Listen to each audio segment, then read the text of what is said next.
This is the Naples Money Managers News You Can Use with Don Litchfield Brown and Marcus Bickle.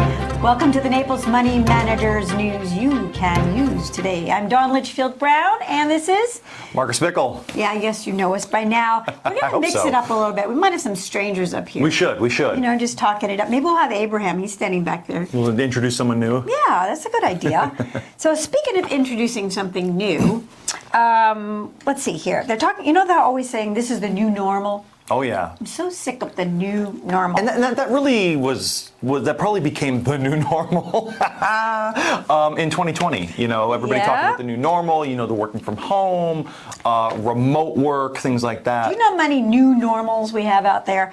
In fact, the phrase was pre-owned dating back to 1918. No. Yep. Really? It's that old? That is so well established. A new normal occurs after any disaster overturns the existing conventional ways. So we have lots of new normals, which are probably going to circle around back to the old normal.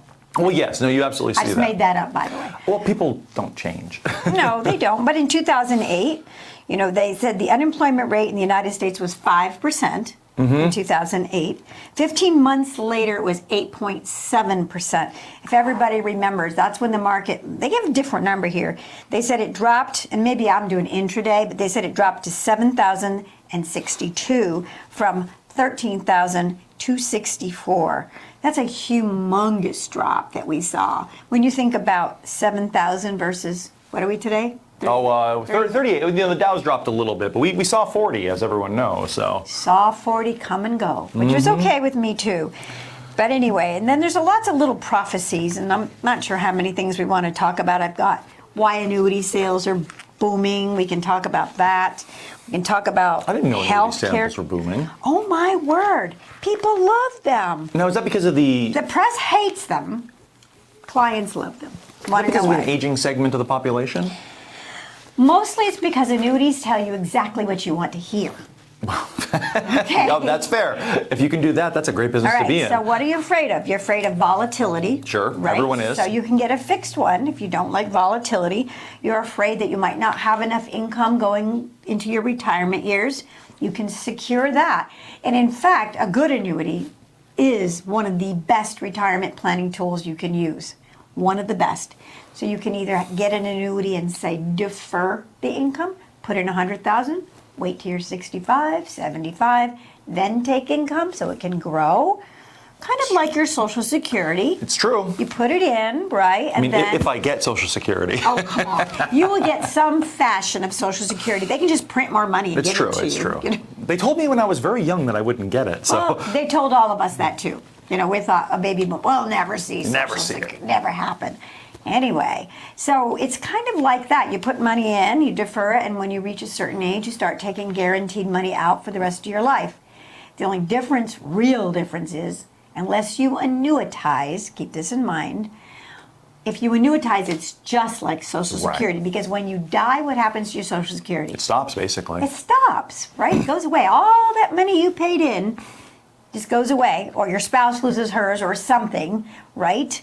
Now, there's no way for it to continue to pay towards your spouse. Your Social Security ends entirely with you. Well, it depends. So if you had more, let's say we're married, God forbid, but let's say we are, and your Social Security payment is higher than mine. So yours is $2,000 a month and mine is $1,000. Okay. So when you die, I get the highest one.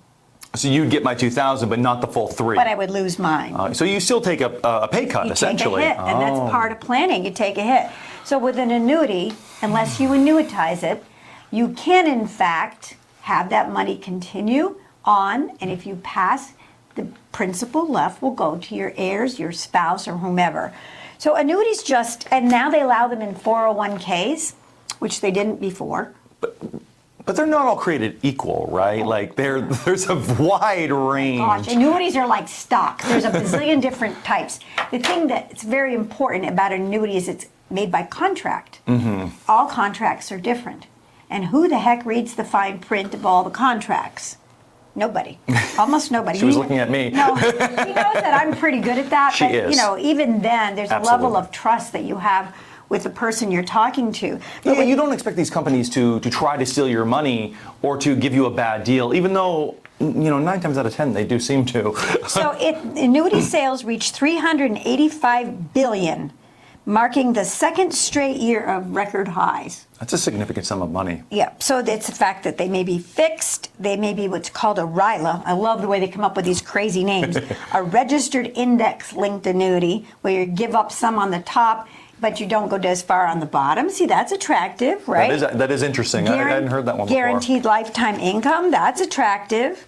So, I don't know, there are just so many things. No commission products are very rarely sold. Most annuities are commission products because you have to find a way to bill them. And if the annuity doesn't pay you, how are you going to get paid? No, absolutely. So you have to have like an investment account over here that you send a bill every month or quarter. People don't like that. No, they don't. They absolutely don't. We've seen that. And, one of the other things is retirees, their health care costs increased. How much, what percent? I didn't see it. I didn't see it. What percent in 2023? Oh, it's got to be a big number, right? It's got to be, I don't know why. The first thing is 55%. Oh, no, 8. 8? Oh, okay. Well, there you go. Way off. 8 is still a lot. It is a lot. And it just talks a lot about all the increases that we're experiencing. And one of the most detrimental ones out there for the young people is mortgage insurance. Oh, yeah. It's killing people. It's brutal, especially here in Florida. Well, I mean, they can't afford a house where their what do you call it, mortgage? Insurance payments are higher than their mortgage payments. Absolutely. And if you have a mortgage, you have to have insurance. So that's a big issue going on right now and how to reduce it. But it will bring cost of housing down. Which is necessary. It really is. It will do that. So there's other things we can talk about. But what's on your mind? Well, the one thing I really wanted to talk about. Sorry. is Don kind of brought it up is why annuities are so attractive, especially in this market. It's like you said, you know what you're getting, right?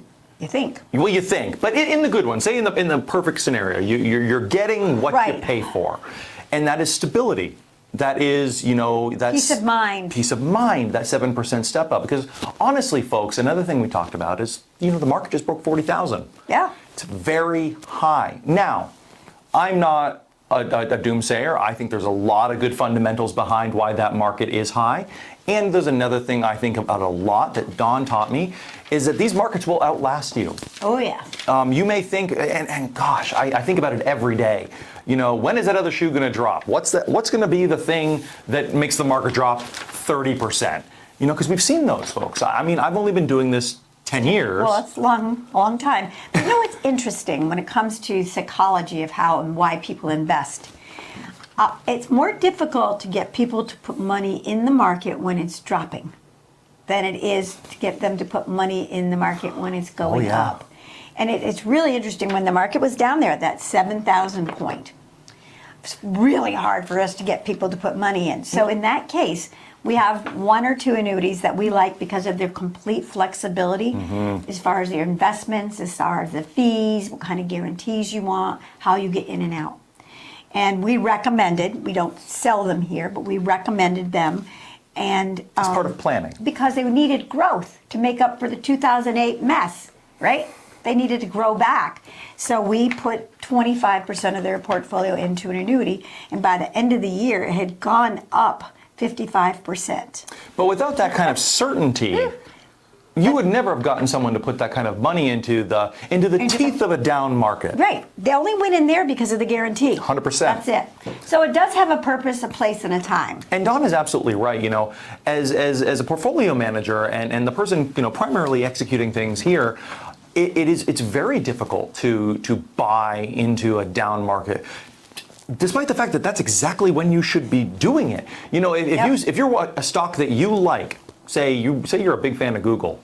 Google has a bad quarter, market takes 15% off the top, you should be buying it all day long. But for a lot of people, they're like, well, what if it drops another 5? And it probably will before the market outsells it. You just have to live long enough. You do. That's always the key. You do. We have about 30 seconds. Sorry. Tell me about NVIDIA. Oh man, well, Nvidia's it's coming up on the 1200 mark. That's where everyone said it was. Said it. We did. Said it. If you go back a couple of shows, Dawn will literally said that herself. So we're about to break that, and honestly, it's on good fundamentals. A lot of people are very, very worried about the PE with Nvidia and Price earnings. Price earnings, thank you. but they sell things. They make something, they sell a product, they might as well be making nuts and bolts, folks. It's just a little bit more complicated than that. Yeah, and it's splitting. For every 1 share you have, you'll now have 10 shares at, of course, a reduced value. But I'm going to caution people, if you have big profits in NVIDIA, do not be afraid to take some of your money off the table. Dawn's absolutely Don't take right. it all. But I can't tell you how many times I've heard this story. Well, I love it, it's going up, and boom. Okay, well, let's figure out how we're going to retire. Yeah. There is a point where you have to go from loving it to good management, and that's exactly what Dawn is talking about. So with that, I guess we're going to close it out. Remember, this is Money Matters, but most of all, and most importantly, you guys matter. Please remember to like and subscribe and leave a comment if you feel necessary, and we'll respond if we can. Have a great day. Yes, thank you.